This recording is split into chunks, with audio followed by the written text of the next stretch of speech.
Bonjour, bienvenue. Le ministère du Saint-Esprit, consoler. Le consolateur est l'envoyé. Celui qui envoie est le Père, car le Père est Dieu. Dieu envoie ses messagers, ses anges, qui sont à son service.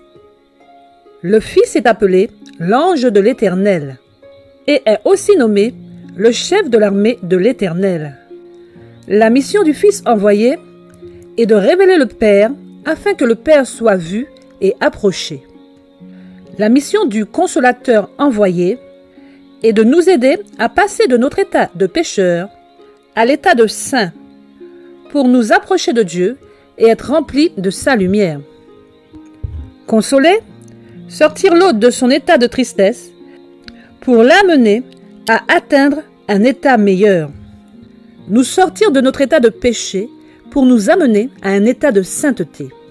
Le Fils de Dieu est le premier qui se proposa d'être celui qui consolera l'homme en le sauvant de son état d'être déchu, en offrant sa vie pour racheter l'homme. Lorsque nos premiers parents pêchent, ils sont perdus et sont destinés à une séparation éternelle d'avec Dieu par la mort éternelle. Il n'y a pas plus grande tristesse. Depuis la chute jusqu'à la croix, tout est mis en œuvre pour que le plan de la rédemption se déroule comme Dieu le veut. Le ciel tout entier s'est joint à l'œuvre voulue et exécutée par Dieu, Père et Fils. Toute l'armée de l'Éternel veut se joindre à leur chef et devenir eux aussi des aidants pour que la race humaine soit sauvée. Et c'est ainsi que des messagers célestes autres que le Fils de Dieu ont eu à consoler des hommes et des femmes en souffrance. Le but premier étant toujours de les amener à entrer dans le plan du salut que Dieu a établi. Nous n'avons pas idée des luttes et des peines endurées par Dieu et ses myriades d'anges pour préserver la race déchue jusqu'à ce que son Christ vienne. Il y a 2000 ans, le Fils de Dieu est né d'une femme humaine pour porter le péché de toute l'humanité et mourir pour qu'aucun être humain ne soit laissé pour compte. Et pendant 3 ans et demi, il instruit 12 hommes de manière personnelle sur l'œuvre du Saint-Esprit, consoler. Je vous ai dit ces choses afin que lorsque l'heure sera venue, vous vous souveniez que je vous les ai dites. Je ne vous en ai pas parlé dès le commencement parce que j'étais avec vous. Maintenant, je m'en vais vers celui qui m'a envoyé et aucun de vous ne me demande « Où vas-tu » Jean 16, versets 4 et 5. Dans l'évangile de Jean, par au moins 4 fois, les paroles du Maître sont rapportées concernant le consolateur. Ces épisodes ne sont pas là pour répéter de manière identique la même pensée du Christ, reformulée de manière différente. Non, celui qui a dit « J'ai encore beaucoup de choses à vous dire, mais vous ne pouvez pas les porter maintenant », prenez soin de révéler chacune de ces vérités aux disciples par étapes et avec tact. La fonction du consolateur est d'aider à passer d'un état triste à un état meilleur, d'un état initial à un état élevé, amélioré. Les disciples ont eu à leur côté un consolateur personnel. Ils ont été transformés parce qu'ils voyaient les miracles et entendaient les paroles du Fils de Dieu lui-même. Ils sont passés de cet état initial à un état amélioré. Mais le Maître devait leur faire comprendre qu'ils n'étaient pas encore arrivés à l'état que l'Esprit Saint les destinait, alors que le temps de les quitter approchait. La première parole rapportée concernant le consolateur « Et moi je prierai le Père, et il vous donnera un autre consolateur, afin qu'il demeure éternellement avec vous, l'Esprit de vérité que le monde ne peut recevoir, parce qu'il ne le voit point et ne le connaît point, mais vous le connaissez, car il demeure avec vous et il sera en vous. » Jean 14, versets 16 et 17. Dans cette parole du Maître, nous avons plusieurs mots-clés qui devraient nous interpeller. Le Seigneur dit qu'il va prier le Père, donc nous devons nous référencer à une prière de Jésus. 2. Il s'agit d'un autre, donc différent de celui qu'ils ont depuis 3 ans à leur côté, à savoir le Maître. 3. Il est nommé l'Esprit de vérité et n'est point connu du monde. 4. Il sera en eux. La prière de Jésus. Je leur ai donné la gloire que tu m'as donnée, afin qu'ils soient un comme nous sommes un. Moi en eux et toi en moi, afin qu'ils soient parfaitement un et que le monde connaisse que tu m'as envoyé et que tu les as aimés comme tu m'as aimé. Jean 17, versets 22 à 23. La prière de Jésus, c'est que lui, le Fils Jésus-Christ, soit en eux, afin qu'ils soient parfaitement un et que ce soit un témoignage pour le monde. 2. Comment? Jésus lui dit, « Il y a si longtemps que je suis avec vous, et tu ne m'as pas connu, Philippe? Celui qui m'a vu a vu le Père. Comment dis-tu, montre-nous le Père? En vérité, je vous le dis, celui qui croit en moi fera aussi les œuvres que j'ai faites, et il en fera de plus grandes, parce que je m'en vais au Père. » Jean 14, versets 9 et 12. Les disciples, bien que côtoyant Jésus physiquement, n'ont pas réussi à le connaître et fusionner parfaitement avec son enseignement. Ils ont vécu à travers les œuvres que Jésus a faites et ont été transformés par ses œuvres et sa présence physique. Jésus, devant s'en aller vers le Père, leur dit qu'ils seront en mesure de faire de plus grandes œuvres après son départ. Car ils seront transformés non plus par les œuvres que Jésus faisait à leur côté, mais par celles qu'il fera en eux. Car sa prière est d'être en eux. Passer d'un état initial à un état meilleur, la fonction de consolateur que Jésus a exercée à leur côté sera après son départ procédée de manière différente, autre, mais ne sera pas interrompue. Au contraire, cela les grandira et ils feront des œuvres plus grandes que celles du Maître, car il sera non plus à leur côté, mais en eux. À ce point de notre étude, le consolateur dont il est fait mention semble être Jésus lui-même. C'est le procédé qui est autre. Moi en eux et toi en moi, afin qu'ils soient parfaitement un. Continuons. 3. Il est appelé Esprit de vérité et le monde ne le connaît pas. Esprit de vérité, car il n'y a pas de mensonge en lui. Celui-là même qui est à l'origine de cette œuvre de consolation est appelé la vérité et ne dit que la vérité. Jésus lui dit, « Je suis le chemin, la vérité et la vie. Nul ne vient au Père que par moi. » Jean 14, verset 6. Le monde ne le connaît pas, donc ne fusionne pas avec l'esprit de vérité. Car il n'est pas du monde, mais est connu des disciples. Car il demeure avec vous et il sera en vous. Ces paroles et la prière nous ramènent encore à Jésus. Continuons. 4. Et il sera en eux. Le temps futur ne nous dit pas quand cela arrivera précisément. Et à ce moment-là, les disciples n'étaient pas en mesure de saisir comment il sera en eux. Il reviendra à un autre moment de son ministère auprès d'eux sur terre pour leur expliquer comment il sera en eux. Mais le consolateur, l'Esprit Saint, que le Père enverra en mon nom, vous enseignera toutes choses et vous rappellera tout ce que je vous ai dit. Jean 14, verset 26. Voilà comment le Jésus qu'ils côtoient chaque jour sera en eux. Voilà comment le Christ qui est mort sur la croix dans ce corps de péché peut être en nous, par l'envoi de l'Esprit Saint. Ce même Esprit divin qui est descendu sur Jésus sous une forme corporelle et s'est arrêté sur lui.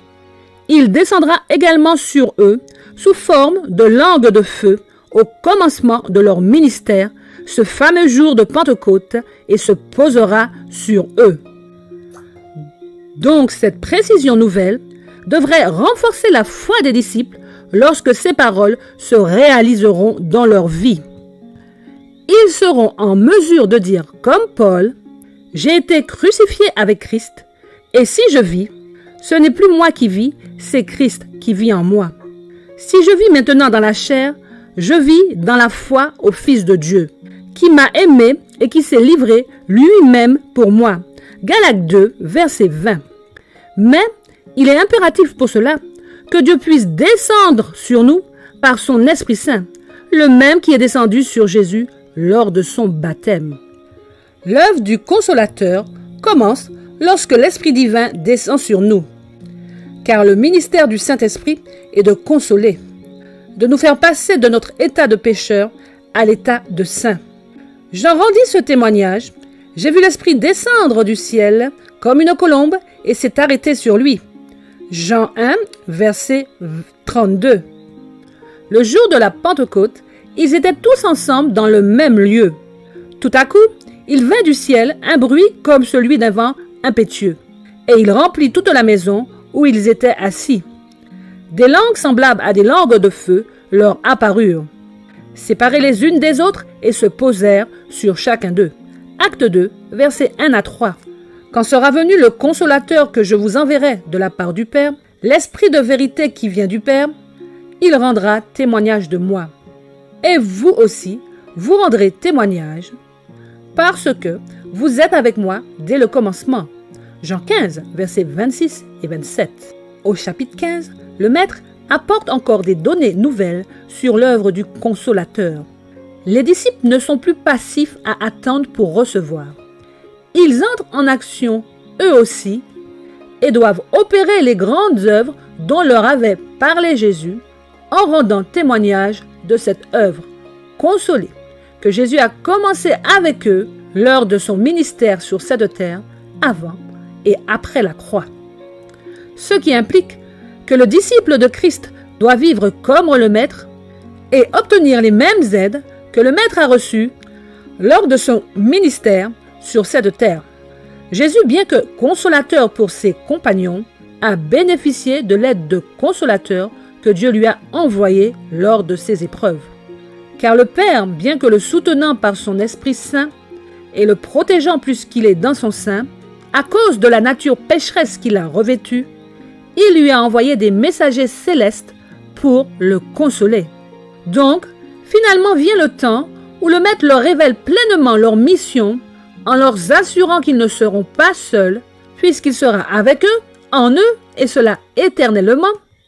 Et celui qui leur donnera le pouvoir de faire cette grande œuvre, et l'Esprit divin qui se posera sur eux, soit la présence de Dieu lui-même, puisque Dieu est esprit, et ils auront des compagnons de service, les messagers célestes que Dieu lui-même enverra à la demande du Fils. C'est moi, Jean, qui ai entendu et vu ces choses. Quand j'eus entendu et vu, je tombai aux pieds de l'ange qui me les montrait pour l'adorer. Mais il me dit, garde-toi de le faire.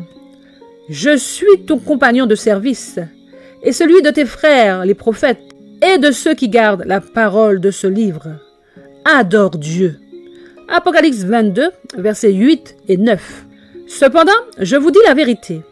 Il vous est avantageux que je m'en aille, car si je ne m'en vais pas, le Consolateur ne viendra pas vers vous. Mais si je m'en vais, je vous l'enverrai. Et quand il sera venu, il convaincra le monde en ce qui concerne le péché, la justice et le jugement. En ce qui concerne le péché, parce qu'il ne croit pas en moi.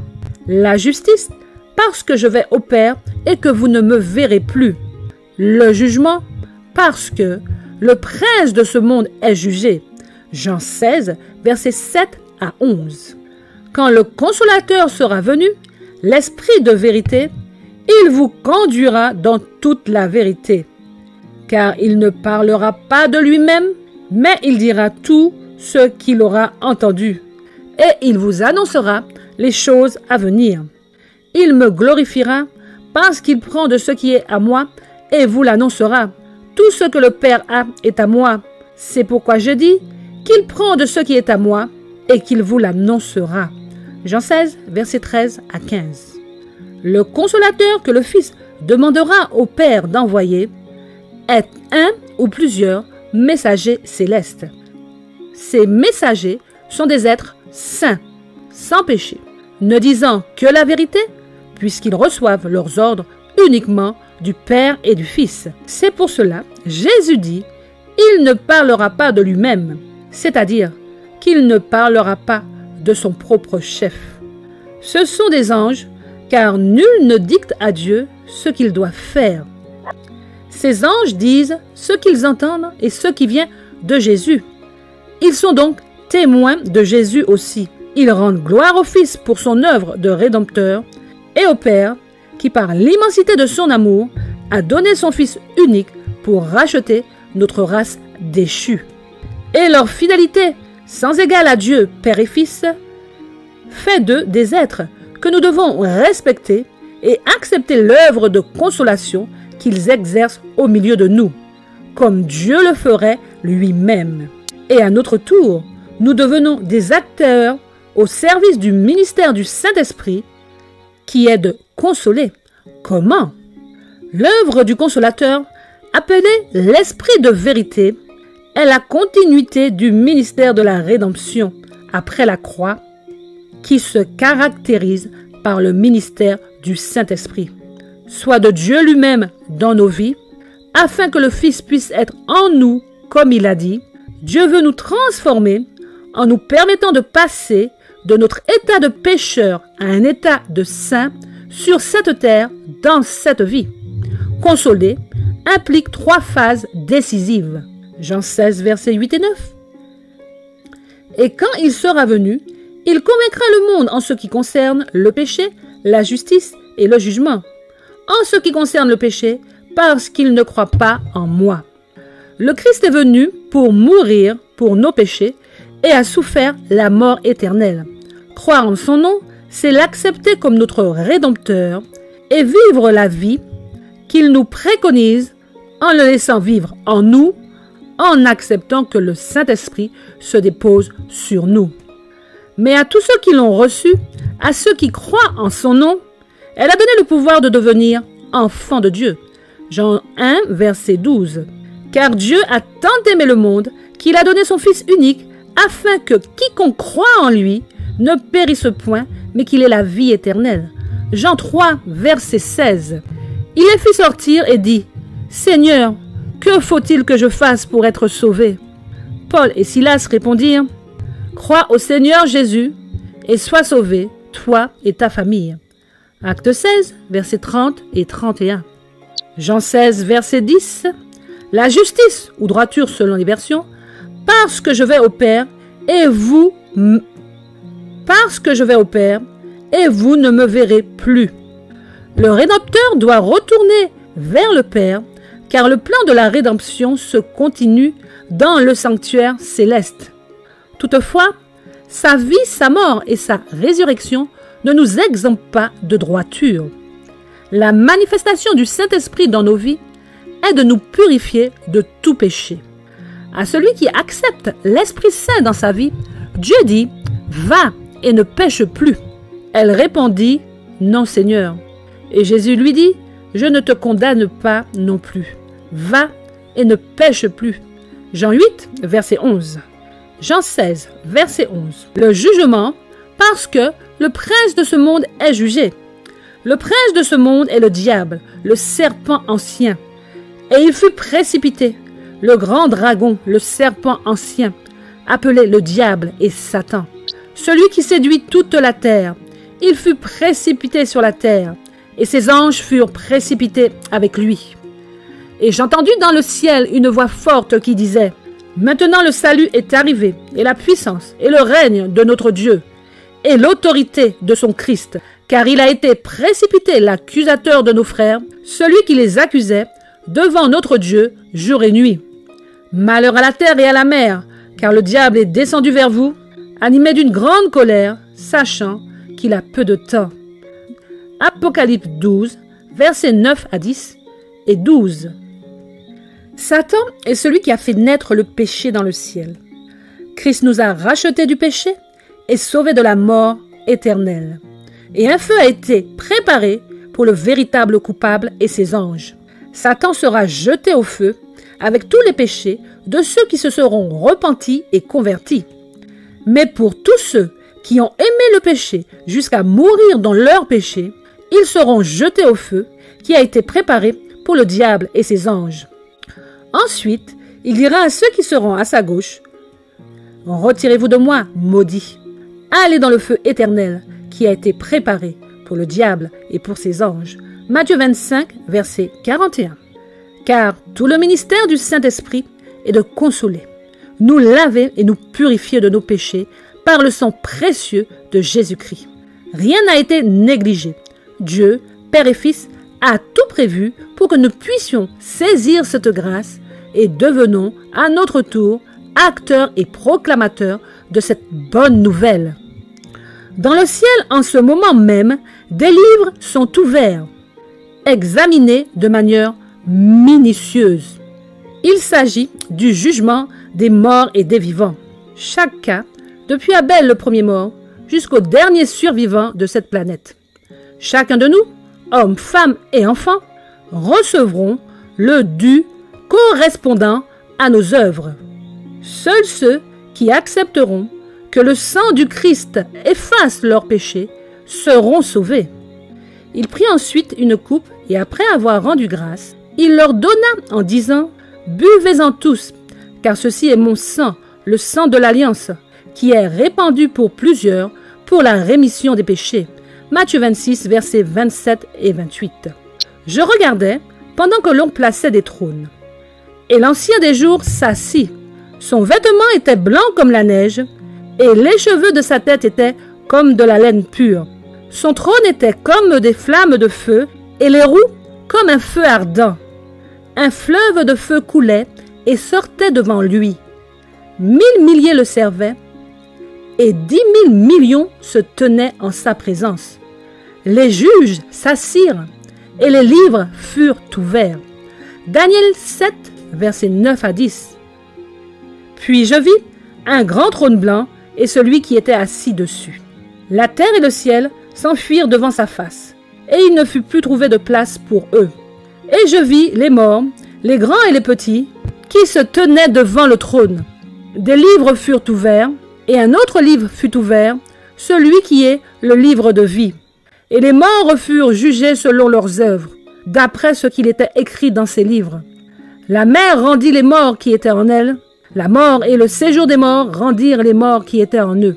Et chacun fut jugé selon ses œuvres. Apocalypse 22, versets 11 à 13. Après avoir vu tous ces textes concernant le Consolateur, l'Esprit de vérité, nous savons que le seul qui peut vraiment nous consoler est Jésus, car il a été tenté comme nous en toutes choses, et il n'a pas péché. Ayant revêtu la nature humaine et vécu toutes ces épreuves, il sait que le Saint-Esprit nous est indispensable dans cette lutte contre le péché. Et il nous invite à réclamer le Saint-Esprit, qui est celui qui nous donnera le pouvoir de vaincre. Et dans sa lutte terrestre, il a accepté et revalorisé toute l'aide et le soutien que lui ont apporté les messagers célestes que Dieu lui a envoyés. Et il demandera à Dieu de nous les envoyer tant que nous serons en lutte sur cette terre. Jésus lui dit « Retire-toi, Satan, car il est écrit « Tu adoreras le Seigneur ton Dieu et tu le serviras seul. » Alors le diable le laissa. Et voici, les anges vinrent auprès de Jésus et le servaient. Matthieu 4, versets 10 et 11. Le péché contre le Saint-Esprit n'est pas un péché contre une personne. C'est le péché contre le ministère du Saint-Esprit. Refuser d'être consolé et choisir de rester dans notre état pitoyable de pécheur sous l'emprise du prince de ce monde éloignera à coup sûr de nous le Père, le Fils et tous les messagers célestes désireux de nous aider. Et au lieu d'embrasser une éternité sans peine et sans douleur, où la mort ne sera plus, nous nous réservons pour la mort éternelle, qui est le feu éternel préparé pour le diable et ses anges. Il n'y aura plus d'anathème. Le trône de Dieu et de l'agneau sera dans la ville. Ses serviteurs le serviront et verront sa face, et son nom sera sur leur front. Il n'y aura plus de nuit. Ils n'auront besoin ni de lampe ni de lumière, parce que le Seigneur Dieu les éclairera. Et ils régneront au siècle des siècles. Et il me dit, ces paroles sont certaines et véritables. Et le Seigneur, le Dieu des esprits des prophètes, a envoyé son ange pour montrer à ses serviteurs les choses qui doivent arriver bientôt. Apocalypse 22, versets 3 à 6. Amen. Que Dieu Père et Fils vous bénisse et vous garde. À très bientôt si Dieu veut.